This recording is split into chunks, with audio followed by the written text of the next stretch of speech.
actually. Well, that's what they want. That's what they want. I'm gathering from this. That's where they thrive. It's intentional, yeah. Yeah. Okay. I'm with you, Medic. It worked on me. No, I'm no longer excited. Not excited in any way, shape, Very or form. good. Yeah, you should not be. Under no circumstances. Do want to highlight the respect here paid towards the Renata. I do think that a lot of the difficulties from KT were also that a lot of the normal engage angles that you would look for were just being closed off by the existence of this pick. Also means that there's not a lot of other lane bullies in the meta at the moment outside of like maybe an odd Lulu. Not going to be the case, and they're looking to first pick Kaisa, right? Like, Tristana's banned, Renata already taken off the board. This is as obvious as it gets. 100%, yeah. And I was definitely going to also highlight, the pushing lane bottom, the lane power there, but they're going to make them choose. Azir is up. Azir is up. Orianna is up, so you could say, even though it's BDD and Scout, two of the premier Azir players in the entire world, yeah, I think you take the Kaisa and you go Ori for Azir trade. Yeah. I think you have to. But it's not something. Hold. Yeah, it's not something you're going to be feeling super excited about, given the performance that Scout has had thus far. That's a hard word not to use. How do you cast this team, man? Yeah. Like, I can never not say it. Well, I have actually been trained by Atlas. It took me many mistakes before I was able to. You climb to the top of the mountain without saying. You can only say it by if you preface it with not. Okay. That's the whole thing. Yeah, safeguard. And never, in any case, say that KT are in a great position and are looking like the clear favorites. Those are really the main guidelines. Well, LNG got, in my opinion, two of the best blind pick solo lanes here. Quite the duo, especially because Zika Jax, I feel like, is such a specialty. And Scout, in the first 2 days of this tournament, was the best performing player. Back-to-back Azir games, monstrous from him. So KT, as much work as they did to get this Kaisa pick uncontested by Azaya or by Tristana, they're really going to have to make it worth it. Aiming is really going to have to live up to his Kaisa namesake. And I also think that Zika, what really impressed me was his willingness to just keep going for plays that created space, even though like his KDA wasn't that impressive, right? But it was about the impact that he had in team fights that I think is one of the biggest differences between a lot of the top Jaxes and some of the less fortunate ones that we've seen. Two things though, the Lehends Nautilus specifically is something that he's really been comfortable on, outside of specifically the playoff series, where Lehends in general just had a really tough time. And BDD's Taliyah, because I don't think this is going to Cuzz, given the, normal given BDD tendencies. Given BDD, because he likes it into Azir specifically, but it's also something that he is able to have sideline impact with. And I think that that's the style that KT is going to play, or no team fighting against LNG, and given game one. I'm on board with that. Kind of understandable. We did see the Kalista hover as well quickly for LNG. I wonder if that will get through to the second phase. Viego banned away. Obviously, that's a very strong AD jungle aligned with the Taliyah. You land that first stun and someone's locked up for a good 3 seconds in whatever lane you're going for. Exactly. Like there are other AD jungle options, but none are as good as setting up the Taliyah seismic shove by the other best one with the R guaranteeing that you can get seismic shove plays. But 100%, this starter pack of first 3 picks for KT is all about go bottom lane with everybody and get as many kills onto aiming so he can win you the game on his famous Kaisa. I'd also argue that it's Cuzz's best champion. His Sejuani and Viego specifically were 2 picks that no one in the LCK could match them on. Now, Cuzz goes way back, but he is a Rek'Sai enjoyer. I think, unfortunately, on the current patch, not something that we're going to see. I do wonder what they're going to be looking towards, though, because this isn't really the best Sejuani angle with what you have right now. Against the Jax, it's really hard to stack permafrost, right? Like with Nautilus, it's okay, but I don't know if that's the direction that you were going, particularly against J4, who can early put a lot of pressure on you. Is this a Draven from LNG? I'm wondering with like the Leona, you can't really pick Kalista here, obviously into Taliyah. I think with the Leona, you can go for a very aggressive lane in the bottom lane, pick Draven, Sivir a little bit safer, a little bit more boring there, Gala, but that's what's going to be hovered. There was Sejuani locked in alongside Renekton here for KT. Yeah, those last 2 picks for KT really broadened their game plan here. Now it's not just the go bottom lane or bust. They do have early game options, at least for topside. The very famous dueling power of Renekton and Sejuani into the Jax try and get that Renekton to leverage against Jax early and snowball this game, because you've got to win early here. Much more early game focus from KT in the draft. It's going to be an early or bust. Lots of all scaling coming together for your prediction, Chronicler. Yeah, all coming together. So given their play, this feels rough because I don't think KT's early game was that great in the last one. They were able to take some control, but no real back-breaking leads. But into what LNG have shown at this tournament, I do think this is the right angle. Right now, it doesn't look like KT can actually match him in team fight. And I think some part of that was the draft in the last one, but I don't think you can fully point it on that. This is also something that KT have played throughout the entire year that they have been great on. To me, though, the main thing from a KT perspective is, will Kiin finally show the form that we haven't seen of him, in my opinion, since the domestic regular season? Because I don't think that Kiin has been bad by any means, but he has been super underwhelming. I watched this man dismantle every single LCK top for 8 straight weeks. He was so far ahead of everyone else. He was solo carrying on so many different picks. And I think on the Renekton in particular, you need to have that kind of performance if you really want to get KT to a game number 3 here. Well, he's got to do it right now. This is literal elimination game of worlds. It's not, though, Cody. Oh, it's just a kidding. promotion Okay, game of worlds. Literal promotion losing game. of the series game. We're Nailed losing the it. series. Winner of this goes through to the quarterfinals, obviously joining JDG and Genji, who are already qualified.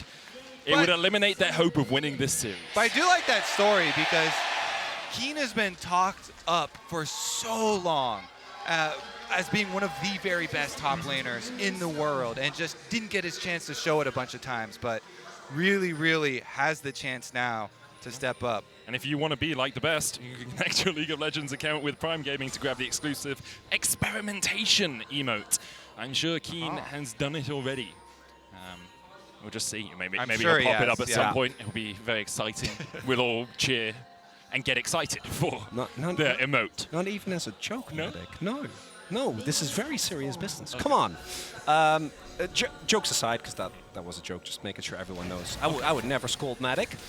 What I do want to highlight, as you were already pointing out, Kobe, is that Kiin spent a couple of years on Afrika rosters / Kwangdong rosters that were just always kind of a bust for one reason or another, and we saw him lose a lot of his shine, so that made it all the more impressive how good he was.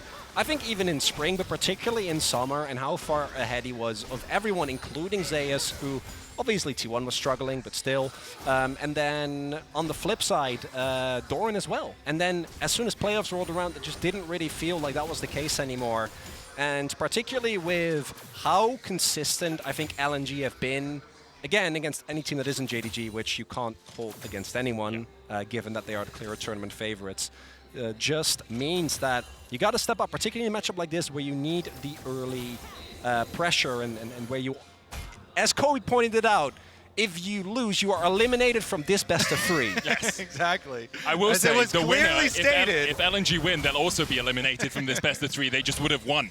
Well, then you're promoted. Oh, true. Not eliminated. Well, luckily for Kiin, he does have the Sejuani jungle. And every top laner, well, most top laners love the Sejuani advantage here with the permafrost coming through for those duels. So both junglers will be starting on the bottom side. And Good hook there onto Gala. Aiming, putting the damage down. Cleanse away from Gala as well. Trying to get away from the slope. That glacial augment, and something KT did struggle with in game 1 was how much they were being pushed in that bot lane. So if you are a KT fan, that's a promising start for them. All right, let's see about those junglers ending towards top. Zika looking for his reset here on the Jax. Got the wave in, feels quite nice about his timing. And Cuzz will finish up his full clear, no problem. But just definitely feels like for KT, a win lane, win game type of setup here with draft. So the pressure is on very early. The other 2 lanes pushing as necessary, though, with BDD in mid lane, pushing in the Azir early as expected, and bottom lane. Yeah, the Jax versus Renekton matchup, in the first 3 levels, Jax has a really big advantage because of Counter-Strike, which is why I really like the call from Zika as well, knowing that you don't have to go for a 4th wave proxy. Doesn't have to invest his teleport as well, by the way, which is really big. Means that even if he gets ganked, as long as he survives, he can still come out ahead. And now the wave is bouncing away from Kiin. Tarzan is in the area, hasn't been spotted yet. Yeah, it looks like he's going to reveal himself soon, and Jarvan is heading topside for the gank. Spotted now. Tarzan has been spotted. Kiin, where are you going to go? How do you slip your way out of this one? We saw the dancing shoes from Zika in game 1. Kiin might just try and trade in. The counter-strike, slice and dice away. The flash, follow from Zika, and it's a solo in the top lane. Didn't even need the help. I think the help helped a little bit. You know, Kiin just couldn't run back to his tower. Well, obviously. The help means there's no escape for you, and it is the early flash, but Zika instantly answers that flash, and it is a big, well, actually, we're going to see an attempt at the Gromp steal and a successful Gromp steal. That's just as big as the kill in the top lane for really, KT. though? Who won? Who won out? You guys are doing a great job of casting KT. I really appreciate I it. got you. I mean, I feel kind of bad because we were focusing so much of the story on Kiin specifically. Yeah. And we kind of target cursed him instead of team-wide curse here for KT. So give him one back. But of course, it is Tarzan cutting off the escape. And we mentioned how both junglers were ending topside. But Sejuani here, you know, he went down bottom for the deep ward and for the bottom side play. So Tarzan's able to complete it. They just box in the crocodile. Nowhere for it to escape to. TP wasn't invested by Kiin to get back to the lane. He's just run up. Zika has now burnt his TP, so there's a slight summoner advantage for KT in the mid lane, but it's not in the top lane. Sorry, it's not a combat summoner, so it won't matter too much. We've seen BDD take a recall in mid as well as he's gone back to get a tier alongside his Doran's ring with which he started. And I really do feel for top laners, in those types of scenarios. I know I'm super jungler biased, but that's big. He doesn't know. He doesn't know. He is unaware as he flashes away. The hook connects. The Riptide as well as Gala's being chased under the tower. And Gala is gonzo in the bottom lane. And the comedic acting duo of aiming and Lehends strikes again. Gala sees that W fly towards him. He's like, that's fine. I don't need to take that damage. Not knowing that Lehends sitting there quietly in the brush, cackling as Kiin does have his ultimate. Dominus comes out. There's the Ruthless Predator as well. No counter strike for Zika as he used it for the burst. Stun the cold, the meek, the Zika. Jump away with the lead strike, and Kiin does not want to go any further. Tarzan is on this side of the map, and Kiin does not have the vision to back up aggression in that top lane. Oh, so close for Kiin. Doesn't get it again. Heartbreaking. Feels so bad. The last time around, Jax had item advantage because of the cheater recall that he pulled off earlier, and then the jungler intervention. And then this time around, he barely doesn't have enough to squeeze it out. But you guys mentioned it. The W from aiming just to get the spell shield down for Lehends to make the engage good. And Cuzz flashes. I mean, Cuzz has to flash to get the kill. Obviously, you would have wanted that on aiming, but you don't really want aiming to burn his flash as Cuzz finds Hung. Hung does still have a flash and ignite if they want to turn it. Hung holding on for dear life to that flash and does manage to escape. The wave pushed into tower, so no freeze possible for KT means that Hung can back and then get back to lane as the wave shoves in. We'll see if KT uses this opportunity to get themselves off to an early Drake, given that it's Chemtech. Basically any other soul, you're going to be feeling pretty good about, so getting an early Drake would be nice. Also, even though it didn't end up being the difference maker, I do think it meant that KT had a little bit more options in the previous game, and with this comp, they don't have options. You need to snowball early, so starting off with Drake stacking early on would be a really big win for them. See if we get some lane. Oh, good knockback. It's not going to be enough to take out Scout, but BDD showing his proficiency on Taliyah in the mid lane. See some hovering too from Tarzan down on bottom side, just going up to the line here for Gala and Hung to start his recall off in case there was another brush play here, another visit from Cuzz on bottom side. But surprise, surprise, he's going up top here, and we've got a level 7 Taliyah looking to use the ultimate. Zika should not die to this. Yeah. Why not? Because there's a control ward that would have spotted BDD as he walked around this corner, so they know that BDD is working his way towards the top side of the map. Zika backs away, hides out of vision in the fog of war. I actually think they were setting up a trap there, because he was walking towards the pit, and then Tarzan was also making his way over. That's so quite if possible, if he walked up too far and Tarzan and Scout are early to the rotation, then Taliyah in particular is very susceptible to just getting jumped on by too many people and then just end up going down. Also, just the irony of BDD like getting the knockback there, and then you're like, he has a tier and lucidity boots. Hey, he got another tier stack out of it, okay? Credit to the man. He's at 126 already. Yeah, it's not about credit, just about just Taliyah being... Every droplet counts, okay? Yeah. You don't like water? Huh? You need that for life. All right, well, every Rift Herald counts a bit more. With the extra 300 gold and guaranteed turret plates, you really got to prioritize that on these snowballing comps, on these win lane, win game comps, on these early game focus that KT have. So really good to pick this one pretty quick for them. They've got the roam timer as well, pushing out mid lane. So this is actually picking pace right back up for them. I want to see when we get our first big BDD play, though, if you can get one of these Taliyah walls, push out mid, then make the move and use Rift Herald. Oh, they can actually contest. Yeah. They can contest. Aiming has the killer instinct. Lehends can go in. He will Hex Flash the wall. KT contesting and LNG backing away, something they often do in the early game if they don't feel like they have the advantage in a fight. Very rare that they'll take a fight overmanned or mismatched. Mismatched. Yes. Outgunned. Outmanned. Outmanned is the word I was looking for there. I just had to think back to had to think back to Hamilton quotes, and then you get it. But Zika okay. now has his TP back up, so if LNG do want to start the Drake, he will have that summoner at his disposal. And that's really big because with Kiin not having his teleport available, it does mean that KT had a very brief window there where they might have like all-in'd and would have at least had a 4v4. They don't want to take the risk.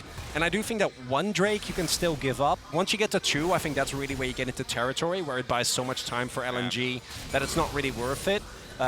If it's one kind of mediocre Drake and then you get like not a good one and then you start stacking early on, in that case it might be fine. It's already starting to be pretty late on Drakes too. True. We're 10.5 minutes. If your first one is 10.5, 11 this is minutes no D+. here, and you're giving that away, I'm like, whoa, the timeline here. Although, you know, you are playing against LNG, so that you know, that deserves some mention. And LNG have had up. some good scaling on their hands. Kiin, all right, at least gets the interrupt here, but there we go. KT will grab it. Yeah, really not much LNG can do with Zika being interrupted. They can't even make the TP play as Lehends is looking for something. Oh, the blast so gun- good. Oh, that was absolutely gorgeous. A bloody beautiful play by KT as they get the cherry on top of their Drake. Oh, I love it. Lehends goes over to lock him up, and the blast cone is sitting there. BDD just Taliyah W's him to the other side of the blast cone. Instantly taken down. Now they're turning it up. KT on the warpath. As the Weaver's Ward knocked back by the Emperor's Divide, but Tarzan on the wrong side of the ward and on the wrong side of the Death Chamber. And these are the type of tempo speed-ups that KT was known for in the LCK as well. The way that they can use this Taliyah to try and set up plays across the map, get some early kills, get themselves a dragon lead, and LNG finally falling behind a little bit, which they need to. Let's be very clear. KT need these leads. Yeah, I gotta be honest, Cronicler. If we didn't see this right now, I was starting to get a little worried. We should be. Lehends flashes over, sets him up for the W into the blast cone. It is just beautiful stuff here from Lehends and BDD. And then, as you say, BDD just flips the switch. Once they get a taste of that blood, he's in for another one. Taliyah ultimate over. Cuzz started it out, and they get kill number 2. If KT had not flipped the switch here and just started getting some kills after that dragon, I was starting to get a little bit worried for them on the timeline. Yeah, now you feel nothing instead, which is exactly where you should be. Perfect. Welcome to the club. Well, NA, you know. Want to highlight as well on that play, I've actually thought Cuzz did a good job because of the ultimate from Scout. BDD doesn't actually get his E off immediately because he's still in the air. So Cuzz changes CC in a way that Scout doesn't get, or Tarzan rather doesn't get to EQ over the wall. And actually, at that point, BDD, once the E is down, you're going to get the kill no matter what. Also, aiming was actually the benefactor of that earlier play that they did find, or that Lehends found rather, and is going to be big. Spotted on vision here. So not to be a pedantic man. I was gonna let it go. Vedius gets tweeted at all the time for saying benefactor. That's Benefactor is the person that gives. It is a word. Ah, there you go. So beneficiary is the word. I just don't want you to get tweets. Well, you know? that's okay, you know, but I'm an English second language kind of Oh, guy. 100%. So I have a built-in excuse. Yeah, exactly. So in this case, Which I'm not. Medic is a benefactor. Giving knowledge. Giving Oh, thank you for the lesson, Medic. Well, you're my beneficiary, you know? I appreciate that. This is educational. I love it. Just not about League of Legends right now. We don't need to be. We'll get back We don't to need that. to be constricted by these Honestly, notions. Or be confined. Casters do say both those words an abnormal amount, though. So Yeah. I think it is actually very beneficial for watching League. Not benefactor. All right, now! Now you're getting into deep waters, buddy. So 2 minutes on the next dragon to spawn. It was a late first one. About a 1,700 gold lead here for KT. You can see Cuzz stealing away this red buff. And the plate's obviously in KT's favor early on. They are looking towards those first items. Storm Raid's already complete on aiming. BDD on his way back to base. What will he pick up? We'll see. Leandries makes sense. Obviously the other option are Ludens, but usually the Leandries just a little bit more powerful on the Taliyah. As the lane economy snapshot pops up and we see a thrilling lead here for KT. I gotta say, we said win lane, win game. What's wrong? One of these lanes is not like the other, Chronicler. Kiin, man. What's that red doing on my screen? Hey, he got as mentioned for Kiin, coming the Worlds. I think that it's not just for me the international kind of stigma that he has to work against, given the time that we did see him in internationals. He got ganked. He got C9'd. Yeah, right. Like we're talking 2018, 2018. We're talking way back. And it's mostly I think he's fighting himself in regular season, and that's kind of a recurring theme for this KT. But I think for Kiin, most notably. And I do think that the Renekton at this point still forced to be reckoned with, but you get like 15 more minutes, right? And from that point on, not really going to be the case anymore. KT, though, continue to take objectives off the map. They do lose their bot tier 1 as BDD was just trying to answer Scout's push, but the tower already low. So LNG get the first turret of the game, but with the Rift Herald going down and with Dragon up in 30 seconds, I wonder if we'll see this put down in the mid lane for KT as they start that Dragon stacking up. Reset first for Cuzz, go back. What's he gonna grab? Some boots, the plated steel caps, very powerful into a Sivir, a Jax, and a Jarvan. Yeah, this is why oftentimes you do see these late game Shurima carries paired together, because Azir is one of the mid lane mages that's so good at shifting into the side lanes, has his own mobility, really pretty safe as far as mid laners go in the side lane, and Sivir always loves to plant herself really early on in mid lane here to be able to perma farm. With this Predator there, I think it's going to come down just afterwards. Dominus now used with the TP out from Scout. This is the Dragon sacrifice, but Kiin unable to flash over the wall as Scout finds his mark. Tarzan and Gala forced towards the top side as well. This should be Rift Herald in the mid lane, maybe even the tower falling. In fact, the tower definitely will fall, looking at its health bar now, and then KT can work their way down towards the Dragon and a bot tier 1. The tier 1 in the bot lane should be traded as Gala. Perfect timing on the spell shield there. The Rift Herald still gets his charge in. Yeah, also doesn't fall for the same trick twice. Not going to be fooled by a killer or a W again. As BDD, like, the fact that they get some on the cross map, I think, is nice for KT. But LNG, as long as they keep making these plays that take away some of the tempo, they keep putting Kiin behind, and Scout keeps getting accelerated, I still feel like KT haven't really broken the game in the way that they need to, given the compositions, right? And that's something that, particularly given the reputation of LNG as an extremely consistent team at getting to late game, worries me if you're a KT fan. Yeah, this game is not even close to broken open. Again, though, feel bad for Kiin, gets teleported on. That counts as a gank also. Zika does flash, so at least that will be down, but Kiin also trying to flash the Azir ultimate. And then those soldiers working overtime still give him the pushback into the tower. Every angle there for Scout. Yeah, I do think cracking mid tier 1 and bot tier 1 does allow KT a few more angles of attack, especially with the Taliyah wall. If Zika does step too far forward in a lane, he only has his warding totem and a leap strike to try and get away. His flash down for the next 3 minutes. So I saw him last game only have that time he had a control ward as well. Those tools. Every possibility of escape when you have the control ward. Like the flash and the leap strike are working out pretty well. Yeah, true. We'll see if he can pull off his magical escape once again, but BDD in the top lane means there's no real threat on Zika. He can push down through this bot lane. And a -1. Yeah. It never stops. It doesn't. It doesn't. The top laner experience. It's all league all the time. Top laners. All right, but it is going to mean that BDD should be able to finish up that tower topside without any meaningful answer from LNG. They do get a red buff steal away, but a little bit more gold, a little bit more open space for KT to try and work with. You also see the rest of KT kind of pretending to be interested in Zika, but given that Tarzan is there, I don't think they really have an angle. BDD does have teleport, but wants the back first. And Dominus has popped, and yeah, that's it. Yeah, just jumps away. Cuzz wanted a bigger piece of Hung, and they do use the ultimate, but he's going to be able to get out without having to burn flash or anything like that. So KT will just retreat. They'll just call it at that. It allowed BDD to at least push the minion wave all the way to second tower on top side, and maybe a little bit of compensation for jungle camps stolen. Pressure does allow you as well to get some of these deep wards in the Rift, the Baron up in 40 seconds, sorry, if KT decide they want to rush it. I think their composition doesn't do it as quickly as some do, but even the Azir Sivir can actually shred through that Baron pretty quickly if LNG pulled the trigger on it. We saw it in game 1. They are willing to try and force down that Baron quickly.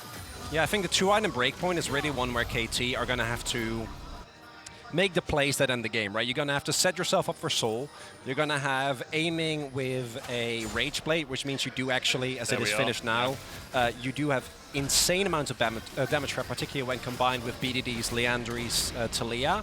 And I think that's the moment where you need to make sure that LNG doesn't find and keep a grasp of this game. Yeah. So you need to threaten Baron, you need to set up Soul Point, and ideally you need to find a decisive teamfight win so that you can actually take full control of this game and not allow LNG to just scale. Because if we look, Scout at 2 items, been able to pick up a lot of global gold, and Gala also, he's behind aiming, but he's not in a bad spot by any means. And this particular Kaisa build that Aiming has preferred here really hits at 3 items, feels super good. It's definitely one of the more delayed Kaisa builds once they can get the Nashers.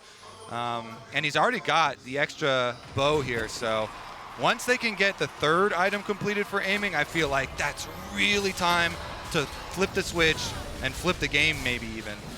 Cuzz fighting over vision right now. Didn't know that Scout and Gala were waiting in the wings. Now meets one of those soldiers and realizes perhaps he's not on the right side of this trade. This control ward, by the way, where Kiin is just walking, has been instrumental for LNG. It's been there for a long time, and it allows them to know where Kiin is in terms of his pacing up towards a fight. If Kiin TPs, often he'll push up towards there and then TP away. Now the control ward is gone, so my point is moot, but it helped for a little while, okay? You also see that Cuzz able to dash away. Solar Flare on Cuzz as well, still has the flash, but he's dashed into, he tries to flash the wall, but can't get away already. Tarzan's down. Cuzz surviving the Radiant Virtue, keeping him just about alive. He escapes, and Tarzan is the one to fall. Oh, diving right into that Taliyah head first. So much burst damage there, even though Cuzz face plants into the wall behind Baron. It's Tarzan that goes back to the fountain.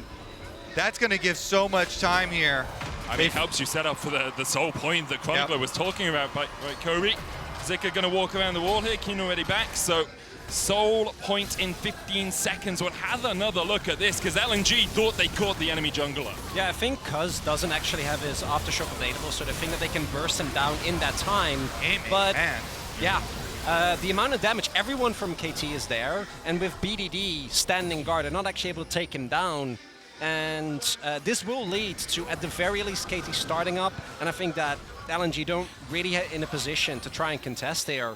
Very big win here for KT, but let's not forget, this feels very similar to what we saw in game number 1, and then LNG made one Baron play, and then it was kind of. You can see how perhaps KT were about it. They started up the dragon. They're like, okay, Lehends, make sure you are marking this Baron. Make sure no one can take it away from us. It's also last time, I think it was aiming that was helping with the. This time it was BDD, right? Because BDD can just wall over, had teleport as well. So they're like, we are not taking any risk. We didn't know what these guys are up to. And with Scout and Gala both at 2 items, definitely is an opportunity. And this is a good gold graph for KT, but it's not great. Yeah. And that's middling. That's what you're looking for. Middling. It doesn't numbers, put those numbers up. It doesn't incite anything. No. I'm just either enlivened or electrified. It just leaves you whelmed. Yeah, I'm very well. You witness it, and that's it. That's all that's happening. LNG though, maybe just go for Nash again. Worked last time. They know BDD's bot lane, but Zika doesn't have TP to match. So if Zika then shows on this bot wave, BDD. Actually, they didn't know that BDD was bot lane right there. The wave actually all the way up at the tier 2 tower. So their lack of knowledge of where BDD is could be backing them away a little bit. Yeah, it's interesting because Zika no teleport, so he's only allowed to push 1 wave. He catches the 1 wave at tower, immediately has to come over and cover the rest of the team. Seismic shove back, Hung. pops the stopwatch, but is he just going to be burst down immediately afterwards? The answer's yes, as KT once again find a pick, find their prey, and will they look for more? Zika on the flank position here. Sundisk goes down. KT. That's got to be it. It's a big moment here. Time. They can melt through it. They pop the cone. Control ward in the back of the pit. It's helping LNG right now. The wave pushed in mid lane. Control ward cleared. Aiming clears all the vision. They want the pick. They really want the pick. They still have Sejuani ultimate. Where's the turn? Lehends has depth charge as well. Do you go Gala? Do you go Scout?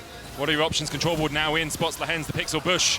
As KT continue to do the Baron. Tarzan trying to get in, but he's depth charged up. The Baron down to 1,000. The smite comes out from Cuzz, and now Zika on the front line. Kiin looking for the engage from the side. BDD going in as well with the Weaver's Wall, and it funnels LNG into a choke point, but the blast cone helps them out for a second. Aiming, looking for that killer instinct, can't quite find it. Cuzz gets the knock up onto Zika, but the counter-strike comes out. Gala trying to open up, but he's separated from the rest of LNG. Hung now he rejoins them. Hung has joined the fray, but Gala has been sent packing back to the bouncing. The Emperor's Divide comes out, but the killer instinct in by Aiming. Counter-strike cleanse, and Aiming continues to dash and to dance and to weave his way around. LNG and Cronicler be damned. I'm damn well excited now. Aiming Kaisa delivers again. He is into the back line, ripping them to shreds, and KT are knocking on the door. And LNG, with almost everyone down, at the very least, they're going to lose an incredible amount of their structures. This is the break that KT was waiting for, the timer about to run out. But it's one pick on Hung that starts it all off. And then the way that they go from there, the way that they're able to funnel the rest of LNG, that don't want to take a 4 versus 5 when everyone on KT has all their sums up, and then this slow chase from KT, no one overextending, no one too far forward until they actually have an angle. And here they go. LNG wandered onto the wrong side of Summoner's Rift. You see Hung coming around the side here, but even though he actually made it back, he has to walk back all the way around while KT got the engage. You also see one of the problems that Sivirs run into is that if the initial fight doesn't have you in a good position, like you are a short-range stationary AD carry. There's just not that much that you can do. You can't reposition easily. So KT is able to catch out Gala now. 5K, Red Bull, Baron power play coming through here.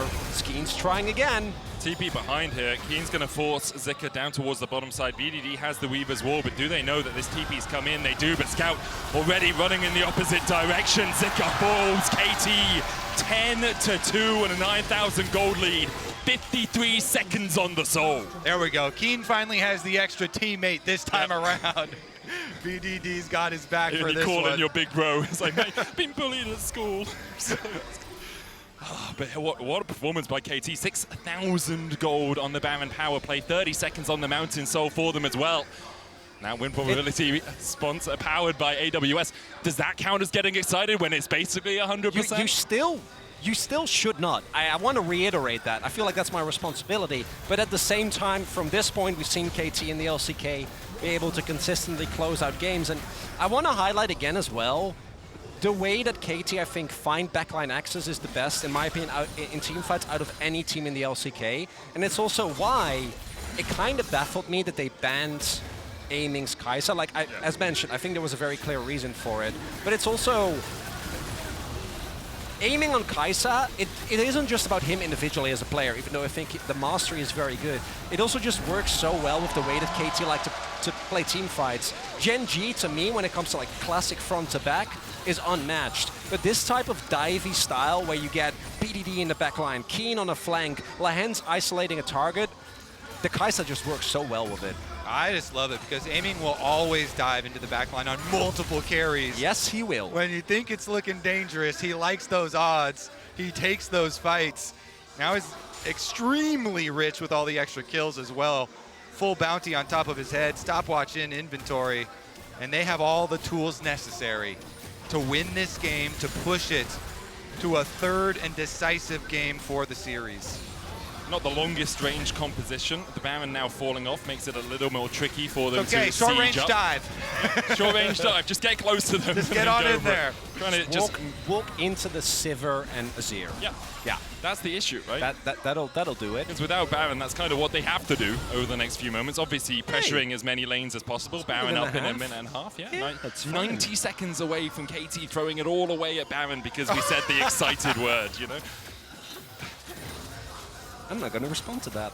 I will not be taunted. I think that's probably the way to go. I mean, BDD is awfully close to a death cap right now on his Taliyah, so things are definitely looking pretty good. And they're in prime position to close this one out. That Baron, they need to set up the vision around it. You can see Lehends doing exactly that right now. Has 2 more wards on his warding item. I've got a couple of deep wards as well, not quite as deep as you'd like. Obviously, you'd want it at the LNG entrances to their red side jungle, but Lehends can't really step much further forward before they have mid and top prio, which is what they're working towards right now.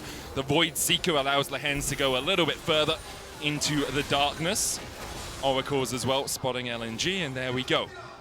KT now have the vision, they have the Rabadons, and they have everything required to close this one out. For LNG, although they are exceptional at team fighting, although they are a team that we have seen so often exquisite, excellent, exciting. Wait! I said LNG-er. I said LNG-er, so it's fine. Okay, thank you. I said they're great at all of it, you know? Just want to make sure. In this position, to find a team fight against KT when they are this strong, when they have 4 items on their AD carry, 3 items on BDD and mid, would be truly miraculous. It would be something brought down by Bible himself. Are you trying to make me sweat? No, because it's working. This is how I would cast any 2 teams in this situation. All right, well, they've got a really big double-stacked wave on bottom side thanks to BDD slow pushing with Taliyah over towards bot lane, and that's going to be the opportunity for KT to put the screws on LNG. Now they bring BDD over, start up the Baron. They've got Sej ult ready, Nautilus ult ready. I feel this is for a Zika TP. They can look for more if they want. The Baron already down to 5,000. Zika not TPing in, and Kiin has a good flank position, dashes away as the Baron falls low, and Cuzz secures it. KT ring around the Rosies, LNG around the Baron, and they secure the objective. And this is really big because not only is it going to help KT with their range issue, it also means that they get to use this Rebel Baron power play basically perfectly timed to set up for Elder, right? So you can just start chaining those two together to ensure that LNG is not able to find their way back into this game. And we're starting to see the 4-1 here. Taliyah wall to zone him off the turret, and tough for LNG to deal with this push. Certainly is. I mean, there's 2 death caps on KT now. There is Sivir, so it's not that hard. I take it back. Not quite as powerful as a Nature's Grasp, the Maokai ultimate there at pushing the team back. Inhibitor tower in the mid lane though, falling low in the mid lane. Down to a 3rd HP, should be taken by KT. The wave in the top lane pushed in by Kiin. Wave in the bot lane not being played on at all. Only 2 lanes the priority here for KT. I like this positioning as well, just gives you that little bit of extra impetus at making sure LNG can't get close enough to their tower. Lehends goes in, the depth charge out, but Gala's low already. Gala almost falling the killer instinct in by aiming, he dodges away from Scout. Emperor's Divide, not enough, because aiming is aiming for gold with his stopwatch. A double for BDD. Zika, the last man standing, and he'll do his Houdini impression once again. But there's no way out of these handcuffs for LNG as they are being locked into Game 3. Oh, and as sweet as aiming's Kaisa is getting all these kills, man, BDD Taliyah here, so much work in this game. That one, of course, you get the setup from Lehends with the Nautilus, locking them in place. Huge backline damage. They take care of the spell shield. They take care of everything. And then aiming just gets to go in and pick up the glory, pick up the extra damage. 2 signature picks. BDD Taliyah, aiming Kaisa, both of them deathless. And to me, even with how well those 2 played, the biggest difference between this game and the previous was Lehends. Yeah. I think that Lehends on the Nautilus was responsible for so many of the picks. Settled the pick on Hong that started the Baron. The picks like that at the end, they're just making sure that the fight starts, that there's no response time for the enemy. And KT, of course, are gonna, we all assume, go back towards the red, or go towards the red side now for the first time in the series. LNG will pick blue. Yeah. They will, yeah. But it does mean that we're perfectly on track for the roadmap that we drew you earlier. mapped it out for us, Cronicler. You have some sort of crystal ball hiding under the table that you're ready to predict everything with. My pick'ems are not doing great. Oh, no. I wish. No, I wish. I pick Lilia to be flexed in 3 roles, so like that's how badly my pick'ems are I went for going. Lee. It's not happening. Yeah, it's really not. We're going to find out. Maybe it does happen after the break. We'll be right back. Don't you dare go anywhere.